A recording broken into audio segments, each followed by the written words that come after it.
Hey folks, this is Scott at the XFed Homestead. Well, I was looking at my last video and I realized that I had spoken about briefly the topic of tucking in the garden for the winter. And I realized I didn't show you anything about that and how I do that.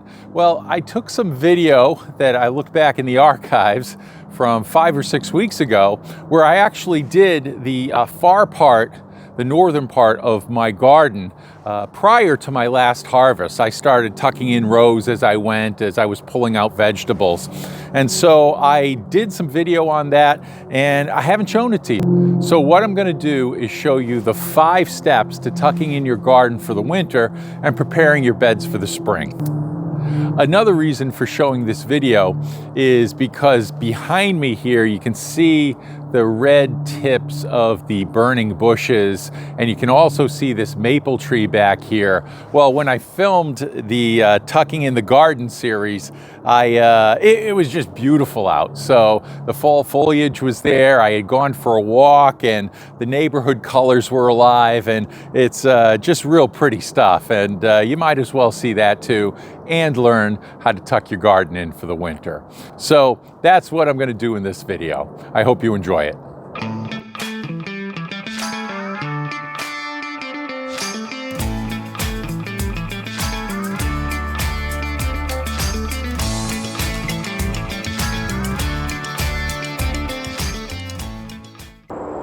Hey folks, this is Scott at the XFed Homestead. We had our first frost about a week or so ago, and so the garden's pretty much died off except for a few vegetables I have that are tolerant of the cold. So now it's getting time to start to tuck in the garden for the winter and be prepared, because winter is coming and it'll be here before we know it. So I'm going to start by taking away some of the dead plants that are there and the vines, and moving some of the stakes for things like cucumbers that have been gone for a long time, putting those away and getting back to just plain old soil, and then working some amendments into that soil, and I'll show you how I do that in just a minute. So let's get to work. At the front of the garden you can see the kale that's grown taller than the fence over here. See how it's higher than the fence, and also next to it is some Swiss chard, which does well in the frost. And behind that is the row cover, and way in the back you see the burning bushes, and they look beautiful. That is just a beautiful fall red. And then on the far side of the garden you see the maple tree in full glorious fall colors. Okay, we're going to work down here in the garden and get rid of all these dead vines and all of that space so that we can start prepping that area for the spring. You can see by the windmill that we have a bit of a breeze kicking up here, but with the hot sun out, it's really nice.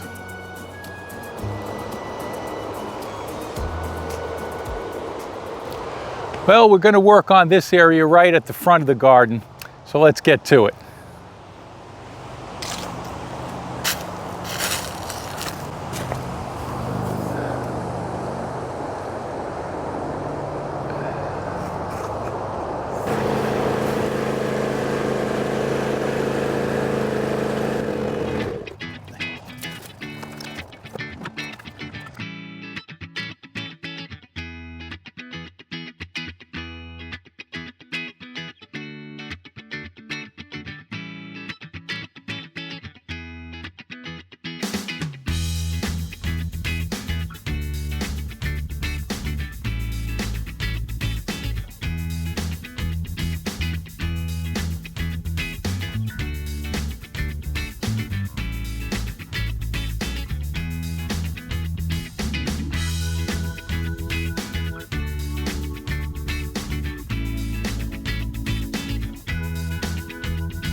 And this piece of landscaping cloth here, this has been great. I burned some holes into it and that allowed me to plant right straight through it. And I pin it down and it keeps down the weeds, so it's been great. And it looks like it's got a few more years of life in it. I'm definitely going to use it next year. Do it. So I'm going to throw all these dead items into my compost, and then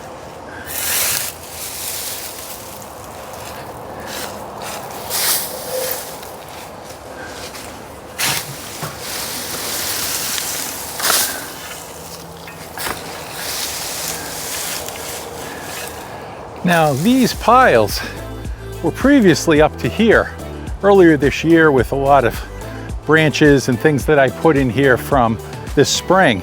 And now you can see it's gone down a few feet. So this will all decay over time. And it'll be some nice compost for the garden.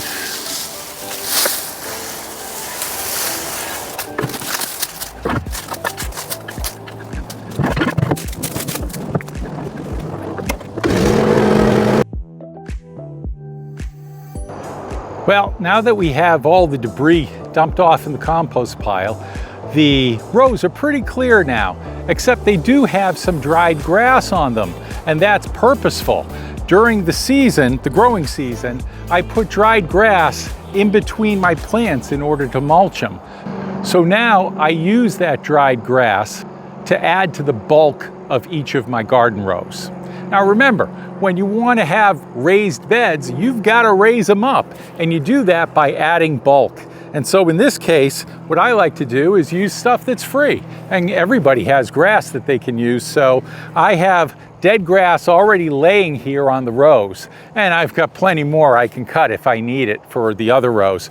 But for now, I think I have enough here, and I'll spread it on each of the rows and make a thin layer of grass. Grass has a tendency to mat down, and so I don't want it to mat down so thick that the worms and everything can't get through it. They'll eat their way through eventually, but I like to put it on fairly thin. And then what I like to do is put on a thick row of leaves, and we've got plenty of those around here now. So let's get to work spreading this grass, and then we'll move on to the next step.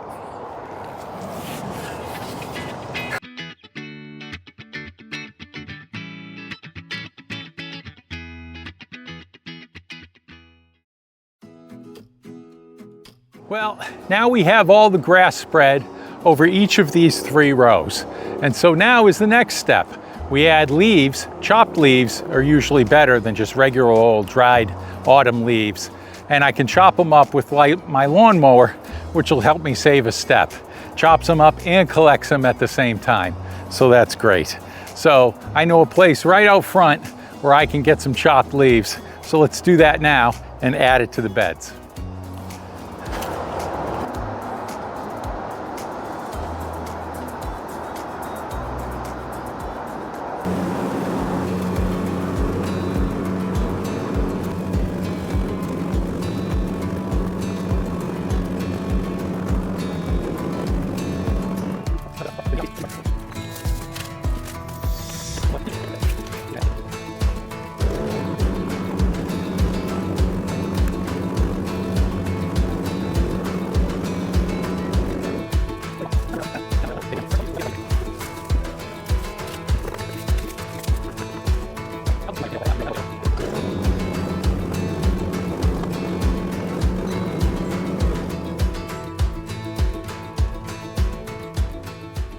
Well, the sun's getting low in the sky. Fortunately, I was able to get this bunch of leaves, and I'll spread it right now here real quick. And then tomorrow, we can put the compost on, which is the last step in this process.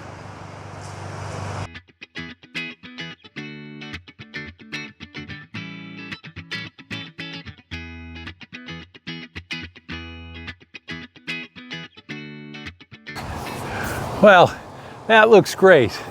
You can see behind me 3 thick rows of leaves, and if I have extras, I can just throw them on. I know they'll break down, so I'm not worried about having too much. Sometimes I'll take some from the neighbors as well, because it makes the pile thicker. and they appreciate it too. So it's a win-win. But the sun's going down. It's time for supper. I'm going to get some compost on here tomorrow, and that'll be the final step. So I'll see you in the morning.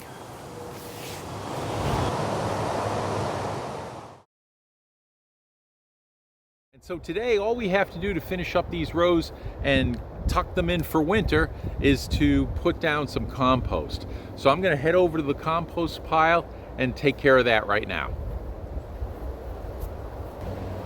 Well, I'm over here at the compost area where I have 1, 2, 3, 4 compost bins on this side, and then I have another 3 over there behind the pallets. I don't know whether to use the pallets to fix up these bins or to use it for kindling this winter, but these bins are at or near the end of their useful life.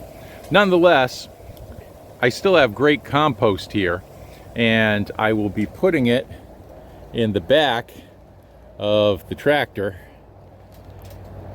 into the dump bin and bringing it over to the garden. So there's nothing left but to muscle it and shovel it all out.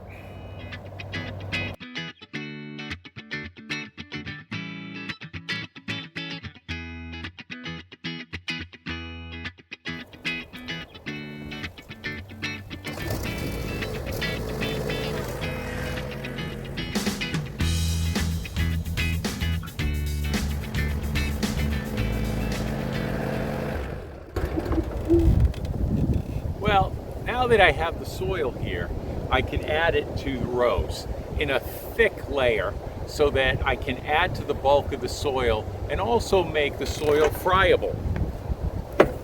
And friable is just a fancy word for crumbly, so that minerals or water and air can get into the soil and go in between the crumbles of soil.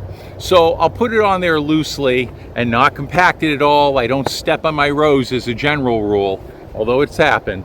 But I'm going to do that now to these rows to finish them off.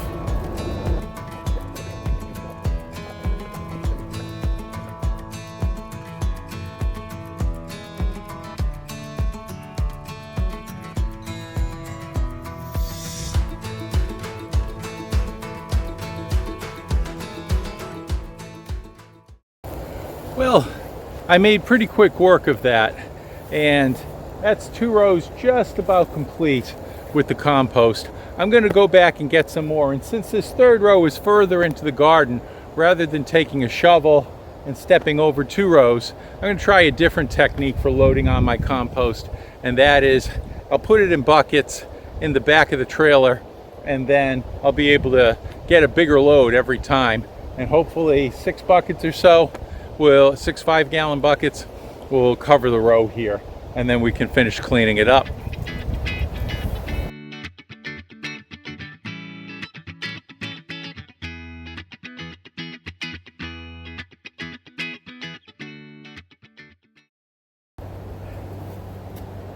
It's funny when you watch this work on film, it goes by pretty quick with a little nice music, but in reality it's a bit of work. So the film and the hyperlapse makes quick work of it. I wish it was always so easy.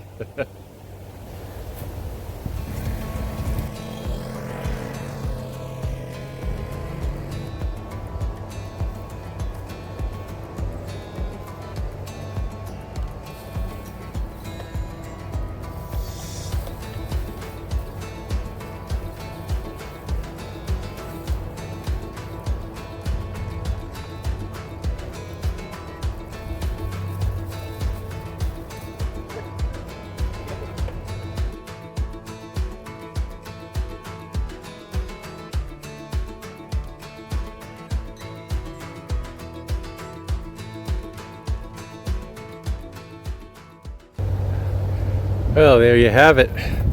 We got 3 rows all done and tucked in for winter. Now, the only thing I might do is add wood chips in between the rows to raise the level and add to the carbon that's in the garden and in the soil for each of these rows. But that's probably going to be a separate video. Well, I'm still getting used to the new microphone, and I'm finding out that I had some audio issues today. And of course, I discover it right as I'm about to close out the video. But hey, that's the nature of learning. Being on YouTube is kind of unfamiliar territory for me.